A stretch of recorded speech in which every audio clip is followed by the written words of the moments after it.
Abdoulaye Diop ale kɔnɔnen do o ni kɛnɛ kan bi ministre ka renouvellement okumu kɔnɔna la. Segu Bamakɔ siraba ka kasara tamalaw y'a yira k'a fɔ ko min ye ɲangili ye ko ka taa chauffeur kama walasa dɔ bɛ se ka bɔ ni siraba ka kasara la cogoya min na. Yan fɔ a yira la k'a fɔ ko maa dɔw kɛlen do k'u yɛrɛ kɛ doyen ko u ɲininen do. Nka o min ye ministre kɔni ka pankulu dɔ ye ko o kɔni binna. An balimaw aw bisimila an ka bidon kibaru kɛnɛ kan. Ayiwa kunnafoni fɔlɔ o bɛ tali kɛ min ye ministre maaw kɔni ka mandat kɔni renouveler ye. Ayiwa a yira la k'a fɔ ko Abdoulaye Diop ale kɔnɔnen do o ni kɔni kɛnɛ kan bi États-Unis. Ayiwa min ye bi ye juin kalo tile 16 ye conseil de sécurité kɔni bɛna sigi Mali kɔni kan kɛrɛnkɛrɛnna ministre ale kɔni ka mandat kɔni renouveler ko kan. Ayiwa an bɛɛ lajɛlen ka kalama min ye ministre maaw ye olu kɔni ka mandat bɛ kun cɛ min ye juin kalo tile 30 ye o de hukumu kɔnɔna la juin kalo tile 29 la ko vote kan ka kɛ n'a sɔrɔ ministre ale kɔni bɛ segin ka na Mali la walima n'u b'u ka minɛn ta ka taa. Ayiwa o de hukumu kɔnɔna la ko bi baara ɲɛbilaw kɔni bɛ ka daminɛ ni Abdoulaye Diop ni ale yɛrɛ sera kɛnɛ kɔni kan. Abdoulaye Diop ale kɔni ye min ye Mali kɔni ka ministre ye min sigilen do Mali ale ni kɔkan jamana tɔw kɔni ka relation kɔni kan. Ale kɔni bɛ ka taa min ye colonel Assimi Goïta tɔgɔya kɔni na ka taa Mali kɔni hakilina fɔ ministre maaw kɔni ka renouveler ko kɔni kan. An bɛɛ lajɛlen kɔni b'a kalama kabini wagati jan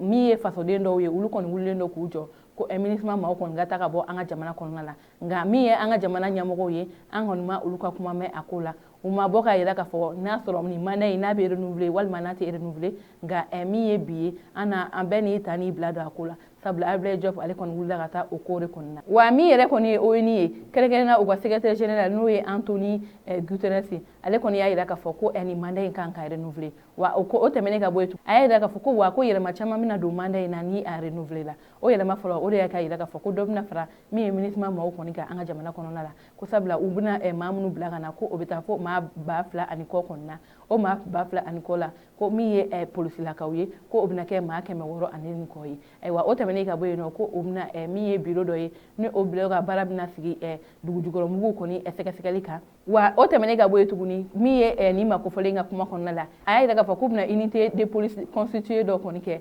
kɛrɛnkɛrɛnna Ansogho ale ni Menaka kɔni mara la wa a y'a yira k'a fɔ ko ministre ka kan dɔw kɔni bɛ yen nɔ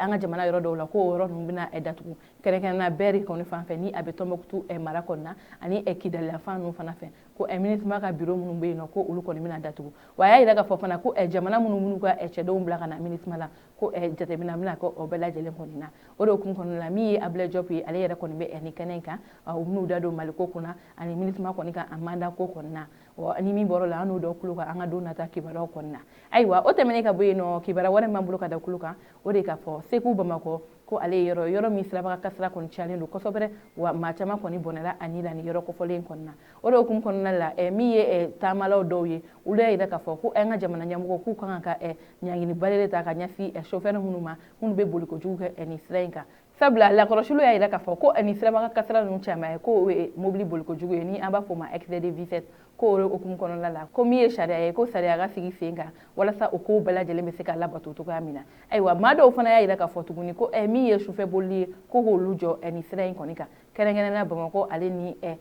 Segu kɔni cɛ k'a daminɛ nɛgɛ kanɲɛ 23 la fo ka taa bila o dugujɛ nɛgɛ kanɲɛ 6 la ko taama mobiliw kɔni ka jɔ sabula ko ni siraba kasara yɛrɛ tɛmɛnen ka bɔ yen ko min ye lakanabaliya ye ko o bɛ nin sira in kan min ye majuguw kɔni ye ko u bɛ taama mobiliw kɔni lajɔ k'u ka bingani wale ta ka ɲɛsin u ma tuma caman ani k'o fara chauffeur ka mobili boli kojugu kɔni kan ko min ye an ka gouvernement k'u ka fɛɛrɛ kɛ walasa u ka sanction ta maa minnu bɛ yen nɔ n'u tɛna circulation kɔni matarafa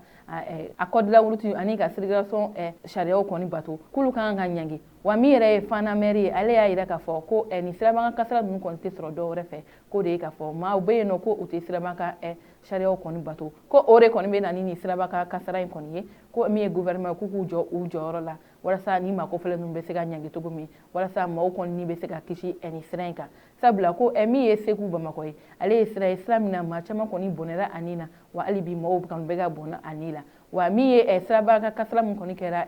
tarata tɛmɛnen yen nɔ ni maa 15 kɔni bɔɲɔgɔn kɔni fatura wa ko nin to o ɲɔgɔnna fɔlɔ ye nin sira kofɔlen kan ko tuma dɔ la siraba kasara yɛrɛ kɔni bɛ kɛ ko min ka caya ni nin bɛɛ ye ko o de kun na ko olu kɔni bɛ min ɲini autorité maaw fɛ u ka fɛɛrɛ kɛ walasa dɔ bɛ se ka bɔ nin siraba kasara in na cogo min na wa siraba kasara min kɔni kɛra tarata don na ko sɛgɛsɛgɛliw kɔni bɛ sen na ka dɔn maa minnu kɛra sababu ye ka nin siraba kasara in kɛ n'a sɔrɔ maa min jo b'a la walima ni maa min jo t'a la ni min bɔr'o la an n'o daw kulo kan an ka don kibaruya nataw la. ayiwa o tɛmɛnen ka bɔ yen kibaruya wɛrɛ min b'an bolo ka da kulo kan o de ka fɔ yanfoyila mara la ko maa dɔw kɛlen don k'u yɛrɛ kɛ duwaye baarakɛlaw ye ko olu kɔni bɛ ka ɲini duwayew kɔni fɛ ayiwa kibaruya minnu sera ma koɲa la olu y'a yirɛ k'a fɔ ko Buguni mara la kɛrɛnkɛrɛnnenya yanfoyila ko nin ye jɛkulu dɔ ye ko olu kɛlen don ka banbagati wale ta ka ɲɛsin mɔgɔw ma o banbagati wale yɛrɛ tɛ dɔwɛrɛ o de ye k'a fɔ k'u b'u yɛrɛ kɛ min ye Mali duwayew ye k'u yɛrɛ k'o ye k'u ka sɛbɛnfuu ta ka di maaw ma u ka moto la ani sanubɔ mansini kɔni hukumu kɔnɔna la ayiwa o de senfɛ min ye yanfoyila duwaye maaw ye olu kɔni bɔra olu kalama